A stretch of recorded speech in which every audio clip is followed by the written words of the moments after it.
भारतीय संघाने नुकत्याच झालेल्या T20 वर्ल्ड कप मध्ये न्यूझीलंडचा पराभव केला आणि सूर्यकुमार यादवच्या कॅप्टन्सीमध्ये T20 वर्ल्ड कप जिंकला। या वर्ल्ड कप मध्ये अनेक खेळाडूंची भूमिका महत्त्वाची राहिली, मग त्यात ईशान किशन असो, जसप्रीत बुमराह असो, शिवम दुबे असो किंवा अक्षर पटेल। पण या सगळ्यांमध्ये एका खेळाडूने सगळ्यांची मनं जिंकली आणि तो म्हणजे संजू सॅमसन। कारण या वर्ल्ड कप मध्ये त्याला कुणाच्या तरी जागी खेळवायचं म्हणून बाहेर ठेवलं होतं, त्यानेच भारतीय संघाला जिंकून दिलंय। चला तर मग पाहूयात या खास व्हिडिओ मधून संजू सॅमसनची T20 ची कामगिरी। 2024 ला त्याला 15च्या स्क्वॉड मध्ये निवडण्यात आलं होतं, पण एकदाही त्याला प्लेइंग 11 मध्ये संधी देण्यात आली नाही। जरी त्याला संधी मिळाली नसली तरीही त्यानंतरही त्याने आपल्या खेळामध्ये सातत्य ठेवलं, प्रॅक्टिस करत राहिला, मेहनत करत राहिला आणि पुढच्या T20 वर्ल्ड कपची तयारीही करत होता आणि त्याचंच फळ त्याला फायनली मिळालं। 2026च्या वर्ल्ड कपच्या स्क्वॉड मध्ये त्याची पुन्हा एकदा निवड करण्यात आली, पण याही वर्ल्ड कप मध्ये तीच कहाणी, म्हणजे त्याला याही T20 वर्ल्ड कप मध्ये प्लेइंग 11 मध्ये लवकर संधी मिळाली नाही। कारण अभिषेक शर्मा आणि ईशान किशन हे दोघेही चांगली फलंदाजी करत होते, त्यामुळे त्याची जागा ओपनर म्हणून काही जुळली नाही आणि प्लेइंग 11 मधून त्याला बाहेरच राहावं लागलं। पण नामिबियाच्या सामन्याआधी अभिषेक शर्माला दुखापत झाली आणि एकदाची संजू सॅमसनला संधी मिळाली। अनेक चाहत्यांच्या प्रार्थना आणि त्यांच्या मेहनतीचं फळ त्याला मिळालं होतं। त्याने नामिबिया विरुद्ध T20 वर्ल्ड कपचा पहिला सामना खेळला आणि त्या सामन्यामध्ये 8 चेंडूत 22 धावा केल्या। अनेकांना वाटत होतं आता या खेळीमुळे त्याला पुन्हा एकदा संधी देतील, पण तसं काही झालं नाही। अभिषेक शर्मा दुखापतीतून बाहेर आला आणि संजूला पुन्हा बेंचवर बसवावं लागलं।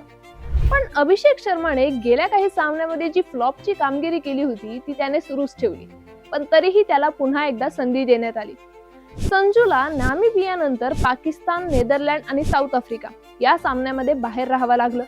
त्यातल्या साऊथ आफ्रिकेविरुद्धची मॅच भारत हरला, त्यामुळे भारताला खूप प्रेशर वाढलं, कारण भारताला आता सेमीफायनलला जाण्यासाठी पुढचे सामने जिंकायचे होते। अभिषेक शर्मा पूर्ण फ्लॉप तर गेला होता, पण तरीही त्याला खेळवणं भारताला गरजेचं होतं, कारण भारताला बॅट्समन लागत होते। पण दुसरीकडे संजू सॅमसनवर अन्याय होतोय हेही अनेकांना स्पष्ट दिसत होतं। पण प्रश्न असा होता की संजूला खेळवायचं तरी कुणाच्या जागेवर। त्यामुळे भारताने रिंकू सिंग याला बाहेर बसवलं आणि संजूला प्लेइंग 11 मध्ये निवडलं।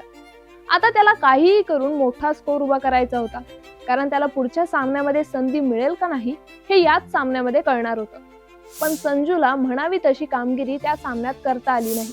त्याने फक्त 24 धावा केल्या आणि आता वाटायला लागलं की त्याला ड्रॉप करतील, पण त्याला आणखी एक संधी देण्यात आली।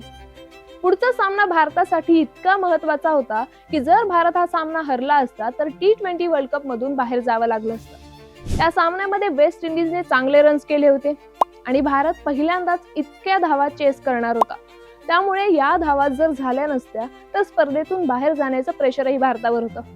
पण त्या सामन्यामध्ये कोणत्याही खेळाडूने चांगली कामगिरी केली नाही शिवाय संजू सॅमसन सोडता। त्याने नाबाद 97 धावा केल्या। या रन्स इतक्या महत्त्वाच्या होत्या की त्याने भारताला स्पर्धेतून बाहेर जाण्यापासून वाचवलं होतं। पुढच्याही सामन्यामध्ये तीच कहाणी, त्याने पुन्हा एकदा अर्धशतकी खेळी केली, त्यामुळे भारताला विजय मिळवता आला होता। विशेष म्हणजे या दोन्ही सामन्यामध्ये त्याने man of the match award जिंकला। एक वेळ अशीही होती की त्याला कुणाच्या जागी खेळवायचं हेही कळत नव्हतं आणि त्याने दोन्ही सामन्यामध्ये सामनावीर पुरस्कार जिंकून कमाल करून दाखवली आणि टीकाकारांचं तोंड बंद केलं। आता शेवटची मॅच, ही मॅच त्या संघाविरुद्ध होती ज्याच्यासोबत भारत T20 मध्ये एकदाही जिंकला नव्हता, त्यामुळे त्याचा दबाव तर होताच। पण संजू म्हणाला की मी काय असला दबाव घेत नाही, मला जे करायचं आहे ते मी करणारच।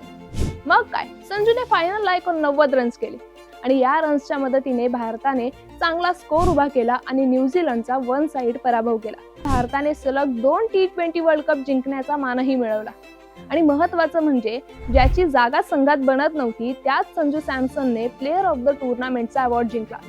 शेवटी संजू सॅमसनची कहाणी हेच सांगते की तुम्ही मेहनत करत राहा, चान्स कधीही येईल आणि त्यावेळी तुम्ही काय आहात हे संपूर्ण जग बघेल। बाकी तुम्हाला संजूचा हा T20चा प्रवास कसा वाटला आणि तुम्हाला त्याची कोणती इनिंग सगळ्यात जास्त आवडली आम्हाला कमेंट्स मध्ये नक्की सांगा।